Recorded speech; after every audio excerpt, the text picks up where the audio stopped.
ఏంటి ఆ ప్రత్యక్షత? అపోస్తులుల బోధ, సహవాసం, రొట్టె విరుచుట, ప్రార్థన చేయటం అనే ఈ అనుభవం మీరు కలిగి ఉండాలి అని దేవుడు ఆయనకి ఈ విషయాన్ని బయలుపరిచాడు. ఎవరికి? భగత్ సింగ్ గారికి.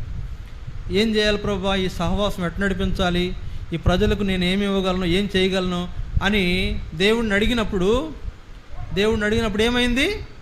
దేవుడు ఆ యొక్క ప్రత్యక్షతను భగత్ సింగ్ గారు చూపించి మీరిట్లా చేయాలి.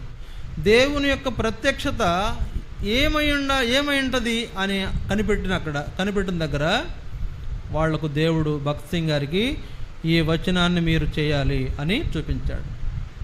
ఈ వచనాన్ని మీరు ఆధారం చేసుకోవాలి. ఏంటి ఆధారం? ఏమి వచనము? అపోస్తులుల బోధ, తర్వాత సహవాసము, తర్వాత రొట్టె విరుచుట. సరే, వీళ్ళు ఆ అపోస్తులుల బోధ వాక్యం చదువుకుంటూ ఉన్నారు ఆల్రెడీ. రెండోది ఫెలోషిప్లో ఉన్నారు. మూడోది ఇప్పుడు మనం ఏం చేయాలంటే